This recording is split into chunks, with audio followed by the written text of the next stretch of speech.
Hi everyone, I'm back again with a new guest. This time, a very good one, I would say, right? I mean, I've been trying to get her, request her to come to my podcast. It took some time. She's really busy. So, who is she? She's Brynn. Hi, Brynn. How are you Hey, doing? Eric. I'm well, thanks. How are you? Not that bad. Monday morning. So, yeah, still struggling through that day. I'm good. Thank you for asking. So, Brynn is the president of the Credit Union Solutions at Jack Henry. In short, guys, she runs the P&L for the credit union business for Jack Henry.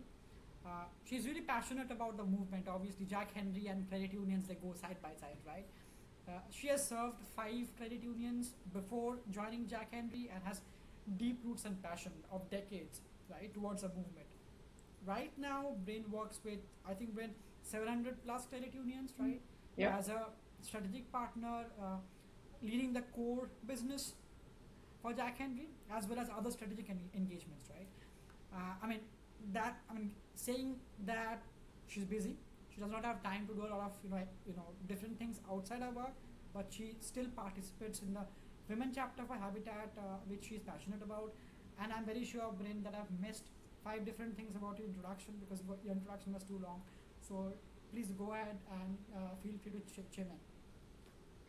Yeah, no, it's great to be here. Yeah, like you mentioned, I'm at Jack Henry now. I've been in the credit union industry almost 25 years. I was having this conversation with somebody the other day, and I kept saying 20 plus, and then I really looked at the date the other day and went, oh my God, I started in the credit union industry in 2000, so it's almost 25 years now.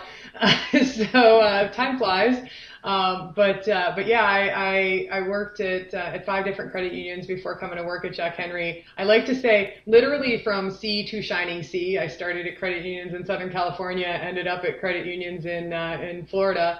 Went coast to coast and landed here at Jack Henry in the middle. But yeah, in my spare time, the spare time that I do have a child. I'm raising another human, and so I have a 13-year-old who's in middle school, and he takes up a lot of time, and so we have fun with him. And other than that, just trying to do what I can do. I just took this role on July 1st, so it's been leaning in and really trying to make sure I'm spending all my time on making sure that I can do this real justice before I jump into any other things right now. So yeah, Sounds good. And that's the reason, right? She believed she could, so she did. yeah. That This is my reminder of things that I have been able to accomplish for sure. that's pretty important. I mean, at least to believe in yourself that actually you can, then only you could. It's important. So I mean, I know that you're into this new role, brain settling down. I'm sure it's overwhelming, right? Leading the credit union business for Jack Henry is no kids play. It's huge. Servicing 700 plus customers, working with them every day in, day out, with one focus of experience, of ensuring that the experience remains same. And at the end of the day, the core is member experience. So what keeps you going? I mean, isn't it overwhelming for you to run the business and keep everything under sanity? So for me, it's about making sure that our customers' members have what they need day in and day out. And so member experience, much like most of your other guests, are focused on their members' experience. I'm focused on our clients' members' experience. So I'm just concerned about 700 different sets of members' experience as opposed to one set of members' experience. No pressure. It's okay. But really, we really are looking for everything that we do focuses on making sure that our customers have the technology that they need to ensure their members have the best experience possible, whether that's through the digital channel, whether that's through their in-branch channel, whether that's over the phone with their contact center representatives, whether no matter what that looks like, that experience, we're providing them with tools and technology that allow them to provide that seamless experience for their members. I mean, definitely it's way more overwhelming, right? I mean, ensuring that constant service for 700 plus customers, your clients, as simple as that, right? It's not easy, and hence it's difficult to get time on your calendar. You keep on traveling throughout. now now I get it. So very basic question, right? I mean, what motivated you to work for credit unions in the first place? Early in my career, I have a marketing degree. I actually started my career in sales because that's what good marketers do when they can't find positions inside of a inside of a shop to do marketing, right? So I went and I was selling paper, like real life Dunder Mifflin, for a company called Curtis 1000, and I was helping community financial institutions actually with their marketing programs. And two of my clients were two small credit unions, not small at the time. One was small, one was medium sized credit union in the area where I grew up. And they were fantastic to work with. I looked forward every month to going and helping them build out their marketing programs and order their table tents and their drive up envelopes and their posters for the branch. And we had, this was forever ago because I'm old. We had just started doing like digital full color print, so you could do all these really neat things with digital full color print. And I loved just what they were doing, the mission that they were serving, and the members. And so when I left home and moved across the country to California, I was fortunate enough to find an opportunity with Alta One, was the first credit union I went to work at, and they were hiring a marketing supervisor. Took a chance on me, and the rest is kind of history, as we say. But I fell in love with the industry immediately. They talk about you drink the Kool-Aid, right? I drank the Kool-Aid right away. The not only just the philosophy of people helping people that extends member to member, but that philosophy really lives and breathes around the whole industry. And I found really fast that there was never another credit union that I could go to and say, hey, can you help me? And then they would say no. Like, that doesn't happen in credit unions. You can pick up the phone and say, I know that we compete, but I really need some help. Can I bounce this idea off you, or can you help me with this thing? And they would be like, absolutely. And so it was just someplace I knew I always wanted to be. And have been fortunate enough to spend the majority of my career connected to credit unions.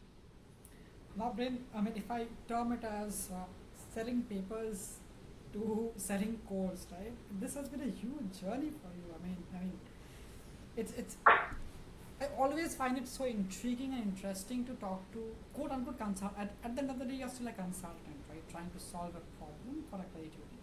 It feels so enticing for me because you get to understand all the 9 years, right? Not just marketing or operations, but you've seen the entire journey from scratch. So this is definitely, even I want to go and do for the next 10 years or 15 years. I don't know how long, but this is something that's great. I mean, looking for mentorship. Even I'll reach out to you for mentorship. That's Yeah. for sure, right? With your decades of experience now, 25 years, right? And you're not old by then. 25 years is, I mean, 40s and the 50s are the new 30s is what people tell now. So Yeah. you're not. Yeah. Ask your son that your son will tell you the same thing. Right. So with this decades of experience, I mean, any specific leadership style that you abide by? I mean, I can share mine. For me, I talked about, right?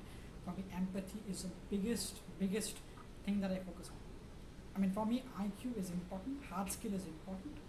You can, but still train someone on hard skills, teach someone, train someone, coach someone. But there are few things that you cannot train or teach, right? So, do you have any of them? Do you want to share with the audience? And because coming in from the president of Credit Union Solutions of Jack Henry, a lot of people will get motivated and will maybe want to apply the same in their daily job for sure. Yeah. I think for me, there's a couple things that I've really held to most of my career. One is servant leadership. So in college, read this book, Servant Leadership. It's always stuck with me, and I know it's really cliche almost even in a lot of circles to say, but it's really true, and it was something that I was always just naturally drawn to. I'm very much a, like, how can I stand beside you? How can I help you? How can I help move things out of your way? How can I help partner with you as a leader, as opposed to, just telling people, I don't want to be a manager, I want to be a leader. Yeah, Um, that's and great. so that's something that I've always subscribed to. But you mentioned empathy and EQ. Early in my career, I struggled with my EQ a lot, and I think as women, we may tend to struggle a little bit more when we get into leadership roles from an EQ standpoint. And I had a really awesome mentor who is still one of my great friends and a good mentor to me. And he was like, you've got to put some time into this. Like, this is an area where you really need to do work. And he helped me see my blind spots, and he was not wrong at all. And I really did. I buckled down and kind of did a lot of work around my own emotional intelligence. And that really helped to catapult me. The other thing that came out of that is my ability to just see people as people.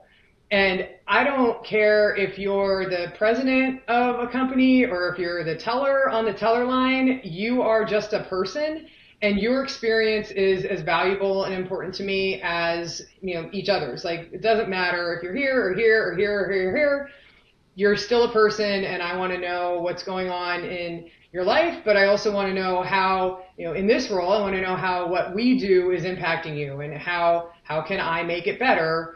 And so that's been really the way I lead.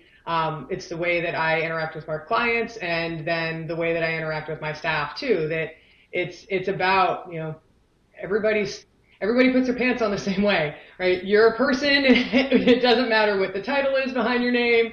It doesn't matter anything else. You still are a human person, and I want to treat you that way. Absolutely. And Brent, I feel this is very specific to credit unions, right? When I talk to credit union CEOs, I was talking to, I think, April the other day, April from MSU, the other day. So, I was just discussing about things like another credit union, what they do as a practice for every new hire. They literally have a table every month, right? On this side of the table is the C level, the other side of the table are the new joiners, and they actually go and interact one by one, ask them that how are you feeling, what are the things that are not right. I think this is only possible, or this culture is only imbibed within the ecosystem that we work, right? With the bigger Fortune 500s, not naming a lot of them, I don't find that very specifically, as a part of mission and vision to go and interact with everyone across the food chain, right? But since Jack Henry is committed towards servicing credit unions and community financial institutions and regional banks, I think you guys have also imbibed the same thing, and hence, that's what I hear from you, right? Treating everyone exactly similarly, and empathy at the end of the day with whatever you do. It doesn't matter whom you're talking to. This is Yeah, it's actually one of the reasons why I was drawn to Jack Henry, and one of the reasons why I stay at Jack Henry, quite frankly, is our culture is so much like what I was used to when I was in credit unions. I tell this story a lot. When I first came to work at Jack Henry, I was petrified of coming to work for a Fortune 500 company and being this little fish in a big pond for the first time ever in my career. And I never felt that, never once, not ever once in my entire almost 12 years with this company have I ever felt like I was just a number, or where I was like just anything. I've always been able to be me, and I've always been able to have access to anybody on the leadership team. I was telling this story recently where I remember distinctly standing at my first client conference, and Jack Prim was our CEO at the time, and he came over and introduced himself to me, and I'm like, I know who you are, Jack. Like, hi, nice to meet you. And he's like, yeah, you're new in the credit union team, right? And I was like, yeah, I like, how does he know this, and why does he know this, and how does he know about me, right? Like, I was all nervous, but that's just the kind of culture that we have here, that it's the biggest, it's the smallest big family that you ever would have, right? There's 7,000 employees that work at Jack Henry, but everybody knows everybody, everybody's connected. It really is impressive the culture that exists here. But Absolutely. that's what I had in credit union was that again that connectedness and that ability to to drop in somebody's office and and just be like, hey, this is what I'm thinking, and be able to do that. I still have that here at Jack Henry, and I think that that's what makes it such a great place to work. Absolutely. It talks about a volume, right? If your CEO comes and talk and speaks with a new joiner on, hi, what's up, right? That's the Yeah. biggest thing. I've never seen it anywhere else. So it's a talks volume about the culture. Now, since you're talking about your career, right, across those five credit unions, movement to Jack Henry, uh, I always wanted to ask you one question about: is there any specific engagement or any special projects that you're really proud of that has helped you across your career? For me, yes, I think it was like 7 years back. I worked for oil and gas giant, and I learned how loyalty worked, how loyalty programs work. For you, is there any cornerstone project or any engagement that helped you become what you are today? Yeah, I think for me, when I was at Seaboard Credit Union, which later became First Florida Credit Union, and so this would have been the third and fourth credit unions that I worked at in my journey. Um, the I started there in marketing, and our CEO was really looking for opportunities to grow through merger, and gave me the opportunity to run with the entire management of all things merger related as the marketing director, which gave me this exposure to everything because when you Yep. do a merger, you have exposure to everything. Everything, yes. And so I ran three different mergers in 18 months. 18 months at those two credit unions, and actually led the Seaboard side of the credit union merger into First Florida as a merger of equals. But it gave me the passion for project management. And when the merger was over and we settled into the new organization, I had gone to the CEO and said, I don't know where I fit in the marketing organization anymore, but I really like this project thing. And he was like, all right, cool. We'll just create a project management office for you. And they did. And it was absolutely like the best career move that I ever could have had, because that's what really opened my eyes to a lot of the software side of things, opened my eyes to just all kinds of different projects in general. I mean, I did product and I did software and I did process and a little bit of everything. But it was a tipping point in my career that had I not had that opportunity, I don't know that I'd be here in this role today. So I think I credit a lot of that to that period of my life. I think the largest impacts to happen at the smallest durations of your life. And very similar to me, right? I mean, now I do two roles. I run the P&L for credit unions, community banks, as well as I'm chief of staff for US banking. So at the initial days, I mean, studying candidly, right? The other role was overwhelming because it was like chief of staff for the entire banking portfolio. But the amount of thing that I learned in the last 1 year, I mean, I don't know. I mean, what this role will get me in the next 10 years. I mean, it's enormous. I mean, I could so well relate to your merger experience. I think this is something which everyone needs to talk about. I mean, it's not only women, but as a whole, we should be open towards responsibilities towards new things as a whole. Because I mean, unless you embrace new roles and opportunities, it's very difficult to go and explore actually what do you actually want to do. Right. So I think that helped you a lot, and that gave you an amazing exposure. That's good to hear that, right? And again, a question not related to what you did, but yes, a very pertinent question to your journey, to a long 25 years of journey. I'm definite. I'm sure that you faced multiple setbacks, challenges. I mean, we face multiple setbacks, but specifically for a woman, it's not always easy. It's not always easy for a woman to find, I would say, supporters who are champions who want to push you forward, be it a man or a woman, right? So if you want to talk about the challenges that you faced, and how you overcome them, and just a word of opinion advice for people like us who are like aged like in the 30s or very early 40s, right? For people to understand from what you've gone through. I think for me, there's a couple different areas where I'd say I've had some challenges. I kind of mentioned already that EQ and really having to listen and learn to listen to mentors. So that was an area early in my career. You know, being willing to take advice, becoming self-aware, and putting some of that stuff into action helped. And I think that's gender neutral 100%, right? Like that transcends. And quite frankly, I think most of the things that I've learned throughout my career are relatively gender neutral. Um, the other thing that I think for me is that there's a big jump from going from being an individual contributor to being a leader. And you can be fantastic at your role when you're an individual contributor, and that might not translate into leadership.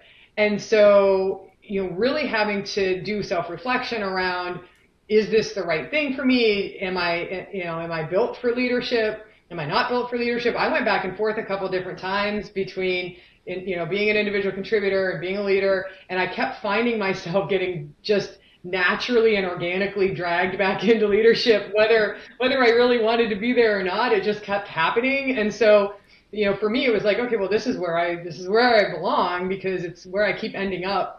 And I am passionate about it, and it worked out. It's worked out well for me, but that's not necessarily for everybody, and it's okay, because you don't have to be a leader to be successful. And I think that's the other thing that is hard sometimes for people to, and again, male, female, it doesn't necessarily matter, but hard for people to wrap their heads around that.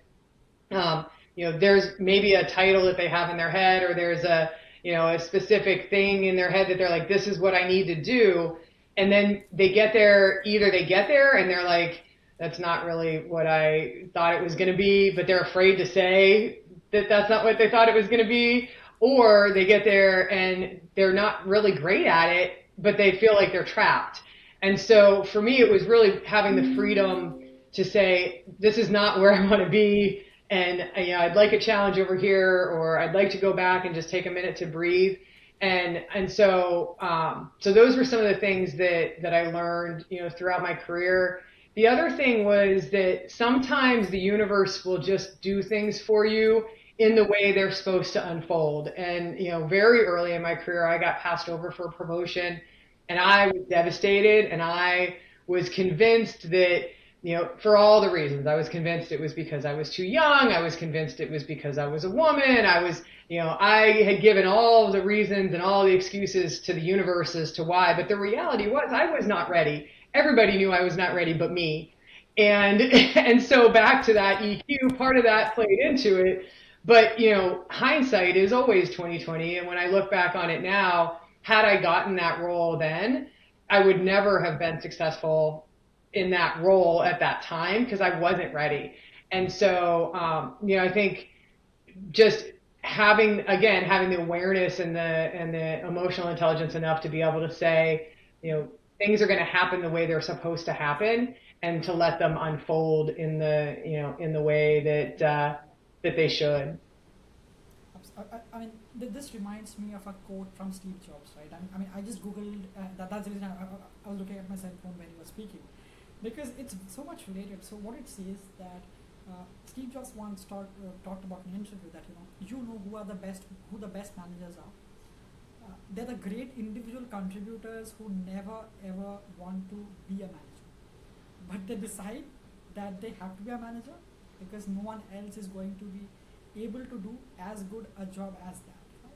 So I think this is so well reflected to what you talked about, that you bumped into two minds, IC or a manager or a leader, but finally you chose being a leader because it's again you felt that I mean you are amazing as an IC, but you should be a amazing leader who encompasses being an IC at the back of the mind, because at the end of the day you need to have hands on the deck, right? You cannot be a high level leader and talk about numbers and not call reports, numbers, and just look at the P&L numbers, right? You have to go deep inside the business. And leading 700 plus credit unions, Brynn, one only specific thing I can understand, it's not easy.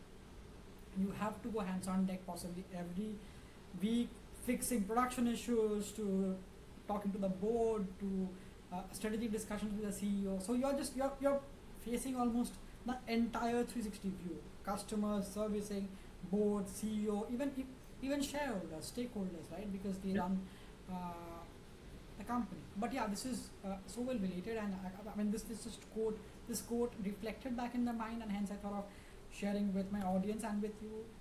I mean that's a way how even pioneers think about, right? Uh, Obviously, along the line, right? You spend years doing this multifaceted role.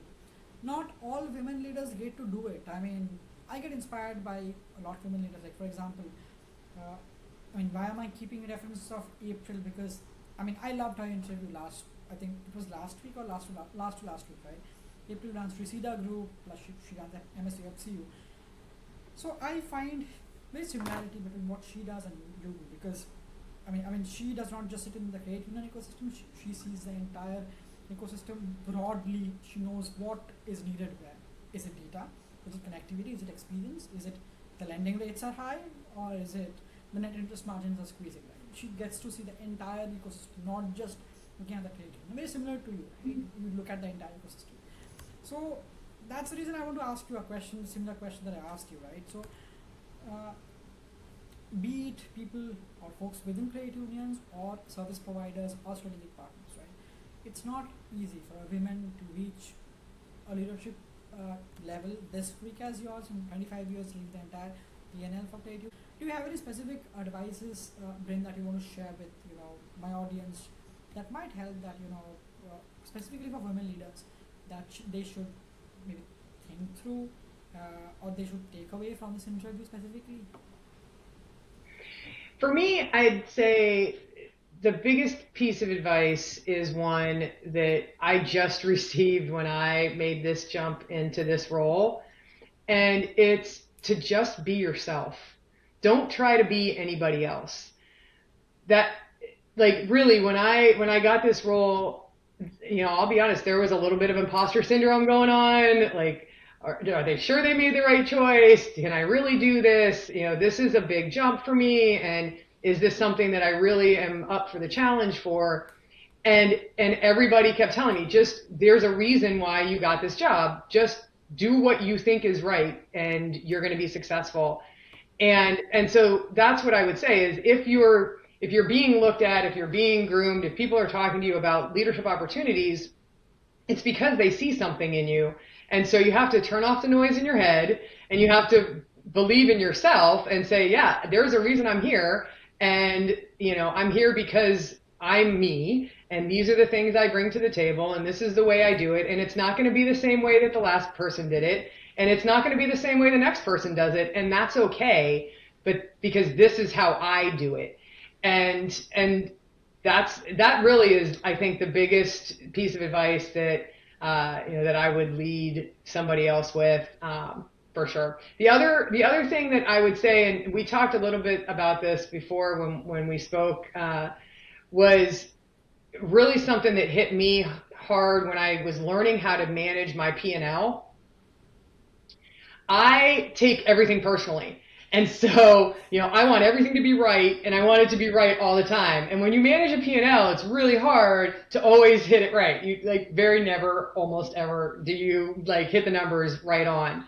And when I first started managing my P&L, not only was I managing P&L, I was managing two different P&Ls, but I was managing professional services P&L, and professional services is the worst to forecast because you're completely at the mercy of the client to actually finish testing, bill, and all that in order to bill. So it could be months and months and months before this big giant thing that you think is going to come to fruition actually comes to fruition.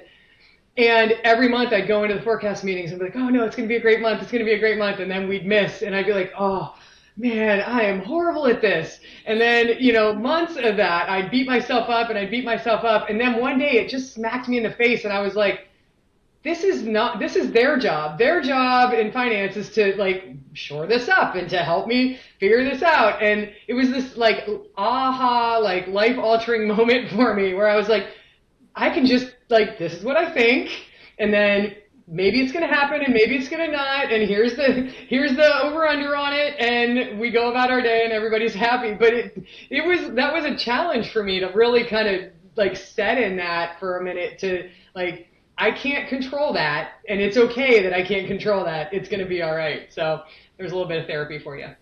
After hearing you, you think you'll be best friends of me and Vikas is my boss here. I think you'll be best friends of both of us because what we do is all professional services. Just imagine the amount of forecast fluctuations that we deal with every single month, every single quarter. Right? So this is, so relatable.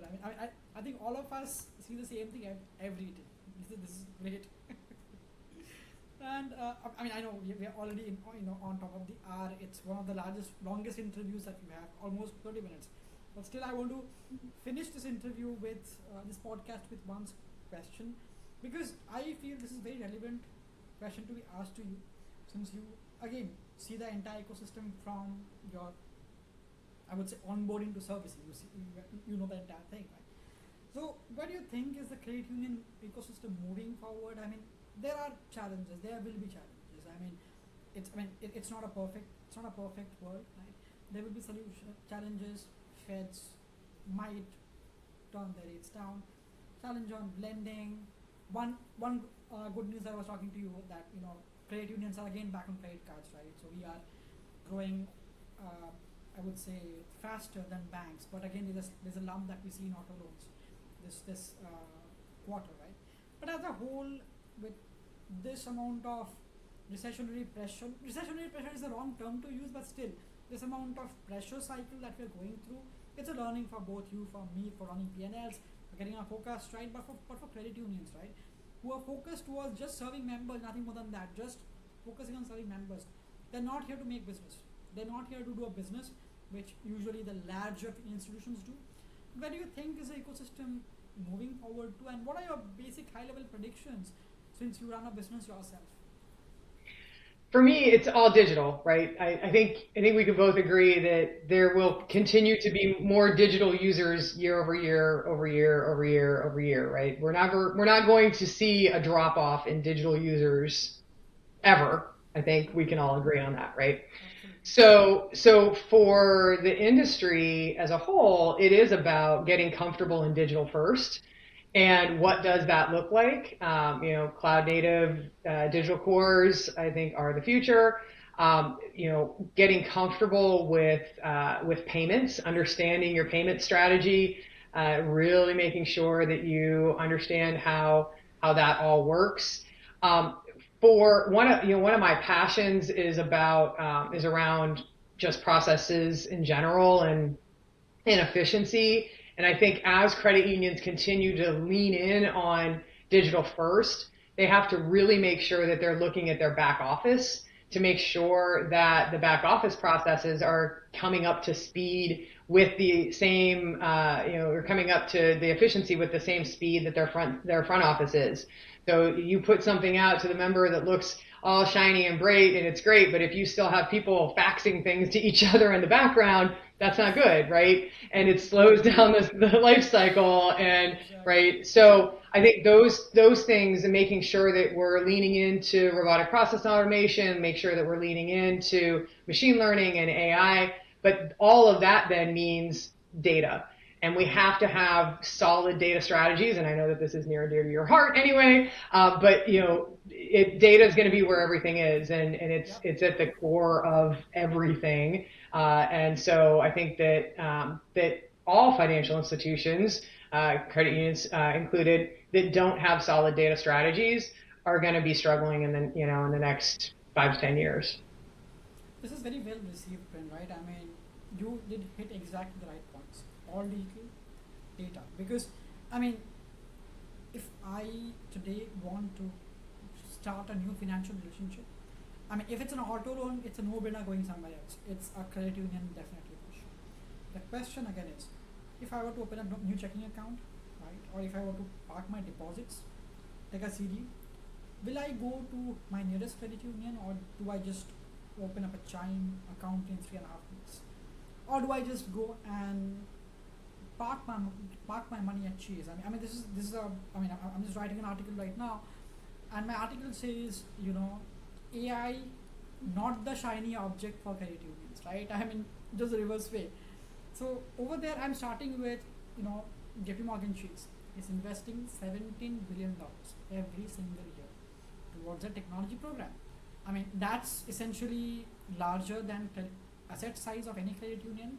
That is not within the top 10, right? So Yeah. definitely, we cannot compete against the Chase and the bigger players, but still, data is something which can help you become more personalized, become more hyper personalized, and definitely channel of delivery is definitely, right now is delivery.